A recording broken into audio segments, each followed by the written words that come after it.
Dr. Minnis has a stellar medical career in both the public and the private sector, where it is estimated that he delivered over 5,000 babies. He had a thriving private practice until his retirement in 2006. Dr. Minnis has a special interest and dedication to the promotion of Bahamian ownership in the economy and for the redevelopment of the traditional over-the-hill communities. He's an expert cowbeller for the celebrated jungle group Saxon Superstars. His other interests include reading, working out at the gym, and spending time with the family. Dr. Minnis is married to civilian Patricia Benedict and is the father of 3 children. Rotarians and guests, please put your hands together and let's welcome former Prime Minister Dr. Hubert.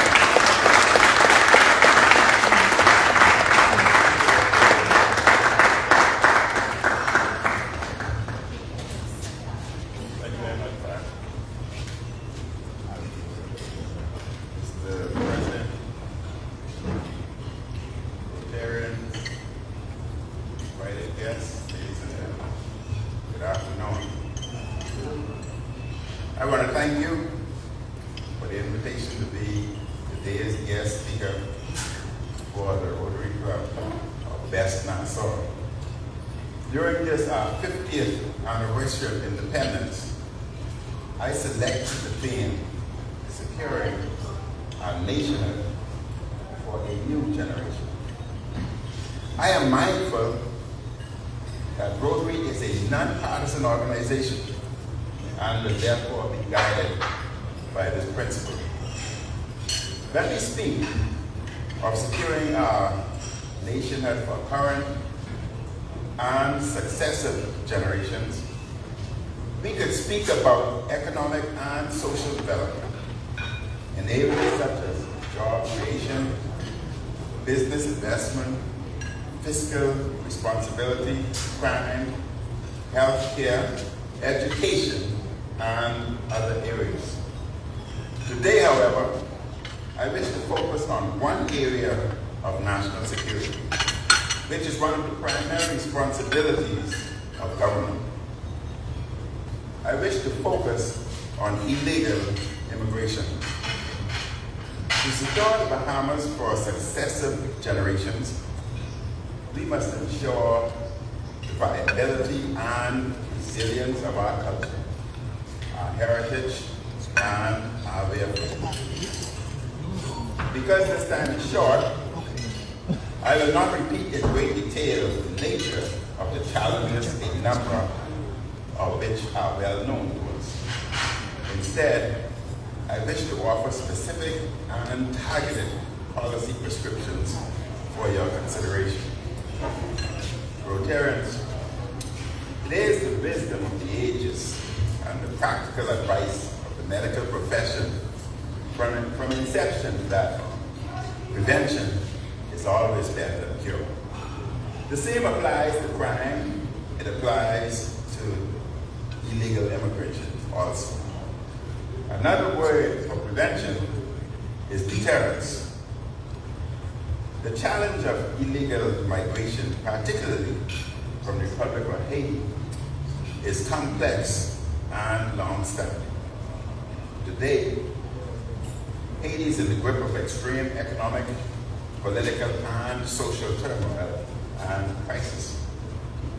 There is rampant gang violence, all resulting in a mass exodus from the Republic. By some reports, nearly 3,000 people died last year because of these gangs. Our southern neighbor is in a state of collapse. We are on the front line of this collapse. I remind you that Haiti has a population of about 11.4 to 12 million individuals, and we in the Bahamas has a population of 400,000. Therefore, you can see the challenges we can face. The Bahamas must be a nation of compassion and a nation of care, committed to human rights and the rule of law. Correspondingly, our small country must be vigilant in securing our borders and our future. I agree with Canadian Prime Minister Justin Trudeau, who recently stated, we need to work on long-lasting solutions that will restore order and security, allow for essential aid to flow to those who urgently need it, and create the conditions for free and fair elections so that the Haitian people can live in a stable and democratic society. There is more we can and must do in the area of deterrence. Prime Minister Trudeau suggested 2 areas. First, he announced, as noted in press reports, that Canada will deploy Royal Canadian Navy vessels off the coast of Haiti in the coming weeks. He added that the vessels will conduct surveillance, gather intelligence, and maintain a maritime presence off the coast of Haiti. The intelligence gathering efforts are intended to help to address the ever-worsening gang violence. In this vein, I suggest that it is time for the Bahamas to dramatically increase our intelligence cooperation and program in the Bahamas and in Haiti. We need to help gather and to act on timely intelligence to deter human trafficking, to protect our borders, and the lives of those put at risk by traffickers. The Bahamas should significantly increase our investments in surveillance and intelligence assets, both technological and human, within the Bahamas and elsewhere. We need to collaborate with the United States, Caribbean, Canada, France, and others in the collection of intelligence which may gather information on traffickers and help deter more migrants. While we need to be careful how we publicly discuss sources and methods of intelligence, let me say emphatically that there is more that can be done in both areas. Second, Prime Minister Trudeau and others understand a historic problem in Haiti. Last week, Mr. Trudeau announced that Canada is imposing additional sanctions on 2 in the Haitian elite, who are noted in a press report provide financial or operational support to gangs and are inflicting violence on the Haitian people. Though I wish to be circumspect in my remarks, let us be clear. Haitian gangs do not operate and survive in isolation. Many in the wealthy Haitian elite, both economic and political, must be brought to the table to discuss a path forward for Haiti. Elites, like all human beings, responds to incentives and sanctions. The international community, particularly the United States, France, Canada, and other powers, should, with greater earnestness and intensity, discuss strategies to potentially sanction various elements of the Haitian elite in order to help stabilize Haiti.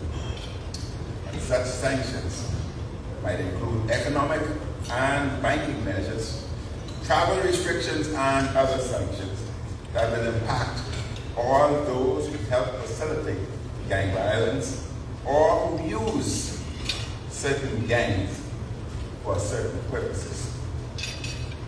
For this to work, broad and coordinated targeted sanctions are needed on all members of the Haitian elite who are part of the problem.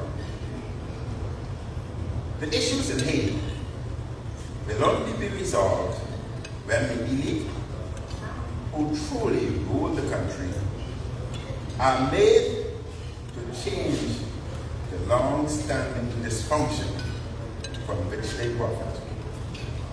The international community must send a clear message that if there is no change, members of the Haitian elite who are a part of the problem will be isolated. We know the history of Haiti and its unjust and unfair treatment by world powers since the Haitian Revolution. Haiti justly deserves various forms of reparation. Correspondingly, the unjust and indifferent treatment of ordinary Haitians by Haitian elites must also be addressed. Rotarians, our southern borders and defenses must be dramatically bolstered, including Royal Bahamas Defense Force bases in Inagua and Ragged, an expanded detention center with permanent health care and judicial facilities is urgently needed in Inagua. This should include more defense force and intelligence personnel. And the long-standing problem of corrupt practices in the issuance of visas and other documentation must also be addressed here in our homeland. Reform of the immigration department and immigration processes has been a challenge for successive governments. Major political parties must corroborate in the national interest on extensive immigration reform. As a fair nation, we must also regularize those who should legitimately be granted permanent residency or citizenship. This has been an ongoing challenge since independence 50 years ago. Another form of deterrence must involve sending clear messages to those who might wish to illegally migrate here to the Bahamas. The brazen occupation of Crown land by illegal immigrants sends a consistently wrong message and is profoundly unfair to Bahamians. While there were measures taken by previous governments to address the prevalence of shanty towns in the Bahamas, fuller and more comprehensive measures are needed. Accordingly, as Prime Minister, I appointed the Shantytown Task Force that was chaired by then Minister of Labor, John Fox. I thank Mr. Fox, his cabinet colleagues, public officers, and NGO representatives who served on that task force. The introduction and executive summary of the task force dated May 2018 noted, January 2018 marked the government's commitment toward a significant social policy position and reform that would humanely regulate and elevate the living conditions of persons residing in shanty towns. Upon cabinet approval, the Ministry of Labor led a multi-agency secretarial task force to execute this reform. The reform initiative would result in the demolition of shantytown structures that were not compliant with national building codes and involves a mechanism to identify regulated mainstream housing options for relocation and integration of affected individuals and families. In a 2018 affidavit, Minister Folks noted in 2013, the Department of Environmental Health Services produced a report entitled Shantytown Project 2013. The report outlined on page 6 in the earlier that it was observed that most, if not all, of these shanty towns are on government crown land issued to Bahamian families for the purpose of agriculture. As noted in the first survey conducted 2 years ago, that is in 2011, these communities are informally organized, overcrowded with illegal, poorly constructed dwellings, improper or no sewage disposal systems, compounded with derelict vehicles and garbage accumulation, which give rise to the breeding of rodents, mosquitoes, and other disease-carrying vectors. Let me reiterate, it was observed that most, if not all, of these shanty towns are on government crown land issued to Bahamian families for the purpose of agriculture. The task force described the isolation and illegality of shanty towns. Of the households surveyed in terms of utilities, 10% of households have cable television. 22% of households have indoor running water. And 30% report having indoor flush toilet facilities. 47%, or 200 households, have electricity with two predominant sources of electricity. Generators comprising 54%, and BBC comprising 55%. We also took note of those in the shanty towns with disabilities. It was inhumane, totally inhumane, for the Bahamas to allow the conditions and problems in the shanty towns to continue. The death, devastation, and destruction within shanty towns on our coast because of the ravages of Hurricane Dorian demonstrated our worst fears. We respected the order of the courts regarding the request for an injunction on removing shanty towns.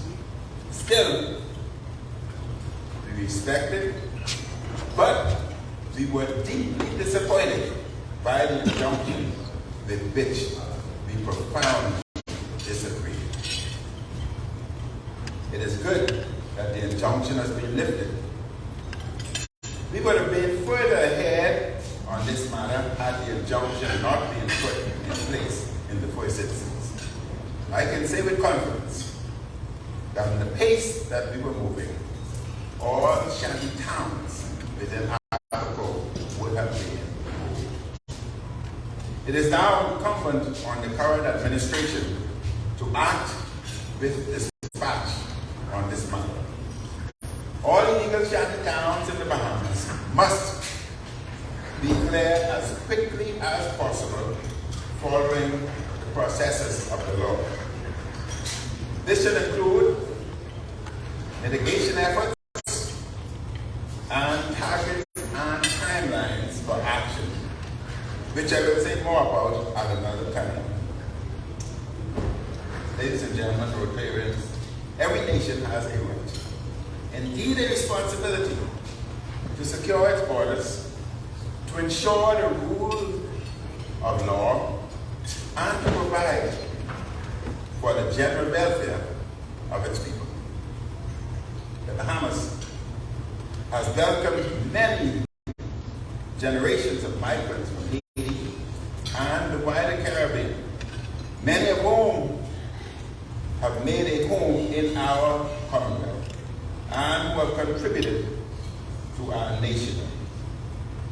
There should be no need for prejudice or discrimination of any sort in our Bahamas. Even as we have become a home for others, we must secure and protect our homeland for successive generations. Our sovereignty is rooted in our Constitution and in international laws.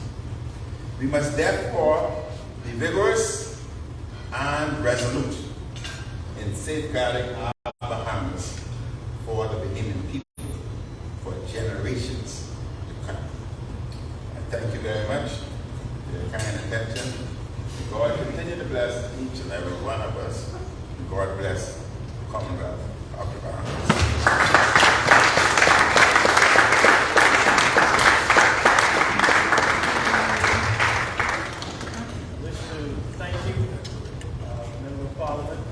Minnis, and I invite anybody for questions or comments. My question is simply this. I've noticed this way that we've been talking of xenophobia that started out an aspiring politician where they seem to jump on this emotional topic that seems to captivate the union people from time to time. And it's more of a low-hanging fruit. And when you grab onto this, you can try to wade into some political correct. But what I don't see is administrations coming up with an immigration policy. Because the number one thing that we understand is that the Bahamas themselves are underpopulated. Our GDP is not where it should be. It can increase. We have underserved areas right now in our economy that can do well with a proper immigration policy. What do you see with your administration in the process of creating one? Because I've yet to hear an administration take on this topic simply because of the xenophobia that exists in our country. Thank you very much for your question. First and foremost, I don't think Bahamians generally are xenophobic. You may have the noise in the market. Usually, empty barrels, unfortunately, make the most noise, and therefore you can't talk about it. With respect to policies, one of the big issues, individuals are migrating here looking for jobs. That's the main factor. And we have a policy, and policy is there that individuals cannot apply for employment from within the Bahamas. And we were about to legislate that so that it be law that once you are within the Bahamas, you cannot apply for employment. If you want employment, then you go back to your country and be recruited accordingly. That does not apply for second permit or follow-up. That's a different kettle of fish. What we were also doing is establishing a database so that we would know where our deficiencies are. So that we could try to correct our deficiencies within the Bahamas itself rather than just going out and recruit replacement. And that was why, recognizing that there were great deficiencies, especially in the construction technical positions, we made BTVI free for all Bahamians so that they can be trained and brought up to standard. In addition to that, we also recognize that many individuals from the Family Islands would likewise want to apply to BTVI for training also. And those individuals we know coming from different environments, in addition to attending BTVI free for their education, we were supplementing them with at least $500 per month so as to help them with their accommodation. But most of all, you must have a database so you know where your deficiencies are, concentrate on those deficiencies. And that was being established. I'm certain the President probably will do the same thing. Go ahead. My question is in terms of database. The question has been asked before in regards to transporting the Bahamas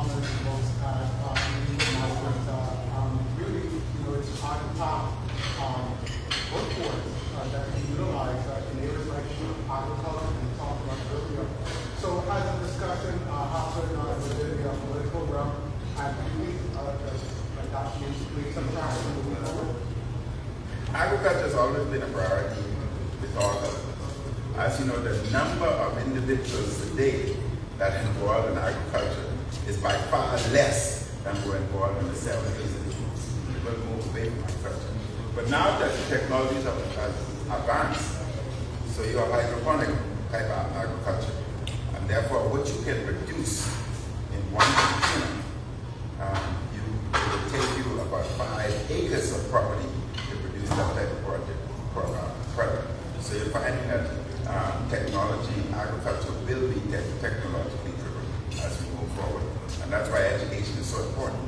And to assist with that, we made University of Bahamas free for all payments. And they receive the same support as with the TBI. Anyone coming from the Family Islands to University of Bahamas, they are likewise given $500 per month to assist them with their accommodation. And in regards to those foreign nationals without legal basis here, are there any proposals in your mind that we can explore as a region to better utilize? The foreign individuals? No, what happens is there are many nations who here are entitled to proper documentation, proper resident status, proper citizenship under our constitution. And I think we must move forward as quickly as possible to regularize them. Would we have done? I personally always had a problem with cabinet or me having to sit down, go through individuals' applications, and make a determination that this one should get citizenship and that one don't. So what I said, I don't think they do it in the U.S. That person don't sit down and go through the determination to get citizenship or not. So we had established an independent committee, a committee which was headed by a justice of the Supreme Court and other professionals. It was their job to go through the applications. They made the decision, and what they found, many individuals who may have qualified on paper could not speak the first word of English, and therefore they were denied. But those individuals would have slipped through the cracks, so you give a lot of status, be it residency or citizenship, with individuals who don't know the first thing about the Bahamas. And we found that worked very well. It was an independent board, an independent committee. They did their work, and they would only send the information to cabinet for ratification. That's it. That's it. And it's always been my personal view that I should not have to sit down to determine who gets citizenship, who gets residence status. I don't have time for that. There are too many things in the Bahamas.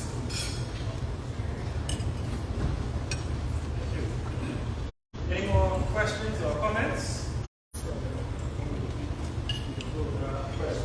Hold on 1 second, my dear, but I'm going to go over here. That's my very own. Dr. Minnis, having been in the chair, tell us if there's any impediment to constant 24-hour patrol of our southern borders, maybe even a drone program that controls our borders at the south so that they can spot these illegal craft coming in. I think one of the most important things is intelligence driven. With proper intelligence, you should be able to determine and receive information. This particular vessel is being constructed, this particular vessel is about to leave, this vessel is going to leave in 2 days, etc.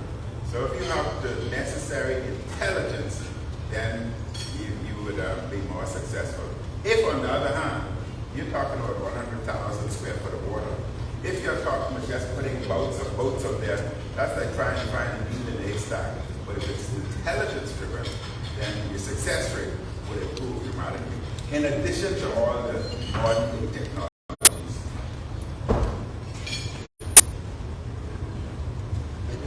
Oh, sorry.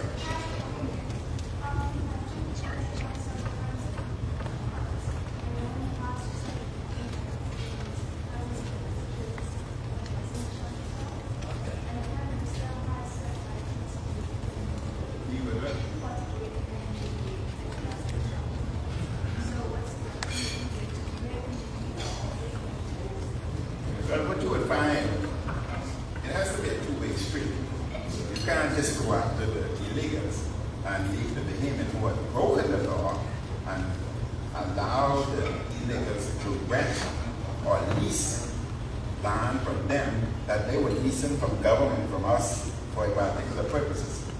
You have to deal with them also. But there are many within the shanty towns who qualify for regularization, and they should be dealt with appropriately.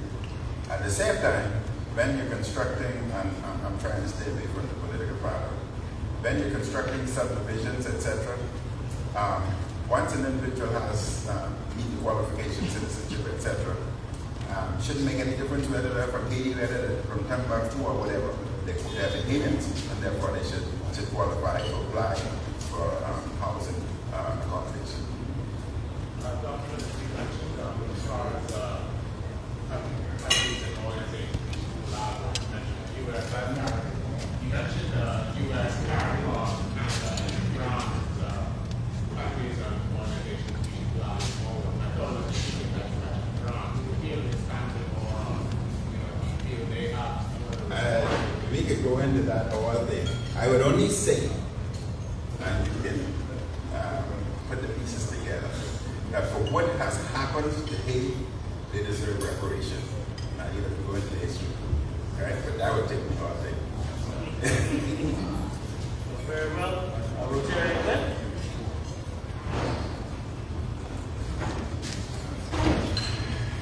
Most Honorable Dr. Hubert Minnis, Rotary Club of West Nassau, is gracious for the presence this afternoon. I can tell by the attentiveness of the membership or versus the president. We respect you both in high regard for the level of service that you've given to the country over the years and to serve your constituency. It was 2007. Whilst Rotary may be a more partisan organization, we are an organization that is service of ourselves. From time to time, Rotary Club of West Nassau happens to be in your constituency. We do go up and about to do work in the Gambia constituency and other places. And so this is an opportunity for us to say that this total that we present you with says Rotary Club of West Nassau, thank you, dear Speaker. And we hope that it will serve as a memory or a token appreciation that whenever we go about the community offering service of ourselves, that you would think about the Rotary Club of West Nassau and things that we do and what we have to offer as an organization, that we may be able to partner with you and bring about relief to persons within your constituency. So we thank you. We respect your presence here, and you are welcome to come back. You serve as my president, Chris Sawyer, would agree with me on that. So, person present, let's give our guest speaker a round of applause.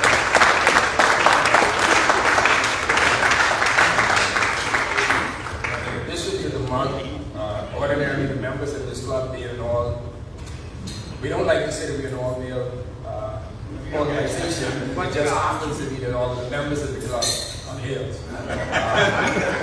And from time to time, we need to have to account for our whereabouts, and this certificate of appreciation that we present to you gives you that stamp of approval to say where you were between the hours of X and Y. I leave it to you to put in on the certificate the hours that you so choose. But in any event, we will honorably state that you were with us because you were present, and we appreciate your presence here today. So thank you.